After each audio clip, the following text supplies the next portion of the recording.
Assalamualaikum warahmatullahi wabarakatuh. Halo, selamat malam teman-teman. Nah, di video kali ini saya akan mencoba membahas latihan soal P3K untuk guru sosiologi. Lanjutan dari video-video sebelumnya. Tetap semangat ya teman-teman untuk mempersiapkan P3K di tahap 2 ini. Baik, ini soal yang pertama. Seseorang yang lahir dari keturunan bangsawan akan mendapatkan status sosial sebagai seorang bangsawan dan akan mendapatkan kehormatan tinggi dalam kehidupan masyarakat karena status yang diwariskan dan dimiliki oleh kedua orang tuanya atau bahkan garis keturunan keluarganya. Ilustrasi di atas merupakan contoh. Apakah A. Personality status, B. Asin status, C. Asif status, D. Individual status, atau E. Ascript status. Ini kata kuncinya adalah berdasarkan garis keturunan keluarganya. Maka jawabannya adalah ascript status. Nah, ini adalah pembahasan tentang ascript status, kemudian asif status, dan juga asin status. Jadi, ascript status itu adalah status sosial seseorang yang sudah ada dari lahir. Umumnya, status sosial ini disebabkan oleh garis keturunan dari individu tersebut. Status sosial yang termasuk ke dalam ascript status antara lain adalah jenis kelamin, ras, kasta, golongan, keturunan, ataupun suku. Hal-hal ini tidak bisa diubah dan memang sudah ada semenjak individu tersebut dilahirkan. Namun, di masa depan bisa saja status-status ini berubah karena suatu kejadian ataupun pencapaian tertentu. Ini adalah ascript status. Kemudian yang kedua adalah asif status. Asif status seperti namanya bersifat achieved atau dapat digapai dengan kerja keras dan usaha. Status sosial ini tidak bisa dan dapat dimiliki oleh semua orang, tidak pasti dan dapat dimiliki oleh semua orang, asalkan mereka mau berusaha dan bekerja keras. Status sosial yang termasuk ke dalam asif status antara lain adalah kekayaan, ilmu pengetahuan, bisnis, dan usaha. Kemudian jabatan, pekerjaan, dan juga kesehatan. Semuanya bisa dicapai oleh semua orang, asalkan mereka mau berusaha dan juga bekerja keras. Kemudian, meskipun begitu, ada juga beberapa status sosial yang termasuk asif status, tetapi juga termasuk ascript status. Contohnya adalah kekayaan dan bisnis yang turun-temurun dari sebuah keluarga konglomerat. Kemudian yang terakhir adalah asin status. Asin status adalah status sosial yang disematkan kepada seseorang oleh orang lain, bukan oleh dirinya sendiri ataupun ada semenjak dia lahir. Status sosial ini cukup sulit untuk didapatkan karena tidak bisa didapatkan secara mandiri oleh seseorang. Meskipun begitu, seseorang tetap dapat berusaha untuk mendapatkan asin status ini. Hanya saja dia tidak bisa mengklaim secara sepihak status sosial tersebut. Status ini hanya bisa diberikan oleh orang-orang lain yang ada di lingkungan sekitarnya. Ini adalah perbedaan antara ascript status, kemudian asif status, dan juga asin status. Kemudian soal yang kedua, keterampilan berpikir tingkat tinggi atau HOTS, Higher Order Thinking Skills, memiliki beberapa aspek. Pemahaman bahwa keterampilan untuk dapat memecahkan masalah yang muncul pada kehidupan sehari-hari merupakan bagian dari aspek keterampilan berpikir tingkat tinggi sebagai apakah A. Critical thinking, B. Creative thinking, C. Management thinking, D. Transfer knowledge, atau E. Problem solving. Di sini kata kuncinya adalah keterampilan untuk dapat memecahkan masalah. Jelas ya, di sini adalah problem solving. Nah, ini adalah framework ya atau keterampilan abad 21 ya. Yang pertama adalah creativity thinking and innovation. Di sini diharapkan peserta didik dapat menghasilkan, mengembangkan, dan mengimplementasikan ide-ide mereka secara kreatif, baik secara mandiri maupun berkelompok. Kemudian yang kedua, critical thinking and problem solving.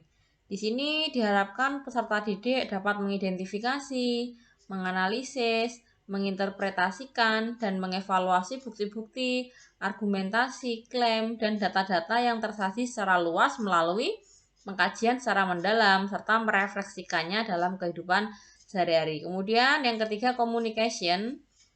Di sini peserta didik dapat mengkomunikasikan ide-ide dan gagasan secara efektif menggunakan media lisan, tertulis maupun teknologi. Kemudian collaboration, peserta didik dapat bekerja sama dalam sebuah kelompok dalam memecahkan permasalahan yang ditemukan. Dan selanjutnya, perhatikan faktor-faktor berikut ini. Yang pertama, perbedaan ideologi, 2 perbedaan iklim, 3 letak geografis, 4 perbedaan agama, atau 5 ciri-ciri fisik.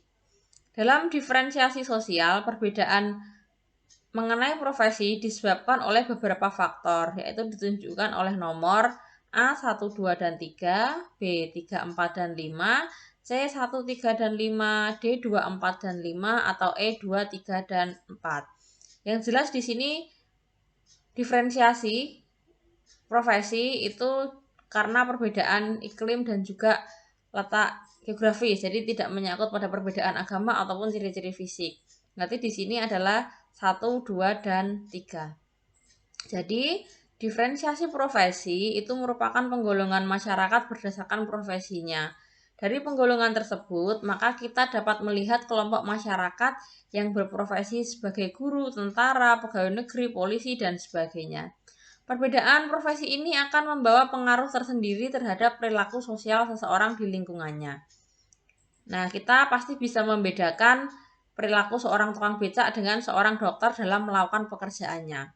Diferensiasi dalam hal ini jangan melihat dari aspek ekonomi, namun dilihat dari fungsi dari profesi tersebut.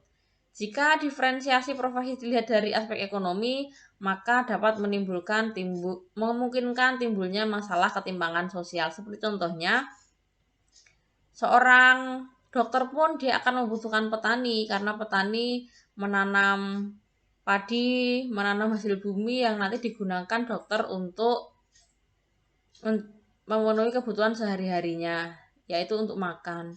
Kemudian sebaliknya, petani pun juga membutuhkan dokter ketika ingin memeriksakan diri sedang sakit. Nah, maka diferensial itu harusnya dalam segi profesi itu harusnya tidak dilihat dari segi ekonominya. Kemudian selanjutnya, manusia merupakan komponen penting dalam menopang pembangunan. Dengan memberikan lingkungan yang tepat, setiap individu dapat diubah menjadi manusia modern. Salah satu ciri manusia modern adalah A. Mengembangkan nilai-nilai primordialisme, B. Mental yang kuat untuk mempertahankan budaya asli, C. Berorientasi di masa lalu, sekarang, dan masa depan, atau D. Memiliki kemampuan dalam hal perencanaan, dan E. Percaya bahwa manusia dapat menguasai alam dan sebaliknya. Kalau satu, A dan B ini jelas tidak, ya. Kemudian E juga tidak. Nah, jawabannya adalah memiliki kemampuan dalam hal perencanaan. Jadi, menurut Alex Inkeles terdapat 9 ciri manusia modern. Yang pertama, memiliki siklus hidup, menerima hal-hal baru dan terbuka untuk perubahan. Jadi dia adaptif terhadap perubahan yang ada di sekitarnya. 2, memiliki keberanian menyatakan pendapat, demokratis. 3, menghargai waktu dan lebih banyak berorientasi ke masa depan. Jadi masa lalu itu digunakan untuk pembelajaran dan orientasinya lebih banyak ke masa depan. Kemudian 4, memiliki perencanaan dan pengorganisasian. Kemudian 5, percaya diri. 6, perhitungan. 7, menghargai harkat hidup manusia lain. Buktinya dengan semakin tingginya tingkat kesadaran terhadap hak asasi manusia gitu ya. Kemudian yang ke-8, percaya pada ilmu pengetahuan dan teknologi. Yang 9, menjunjung tinggi suatu sikap di mana imbalan yang diterima haruslah sesuai dengan prestasi dalam masyarakat. Ini adalah 9 ciri manusia modern. Nah, demikian pembahasan latihan soal untuk malam ini. Selamat belajar, kita ketemu lagi di video-video berikutnya. Ini video bagian yang ke-12 ya. Semoga kita bisa membuat video-video berikutnya sampai bagian-bagian yang lain. Demikian, Assalamualaikum warahmatullahi wabarakatuh.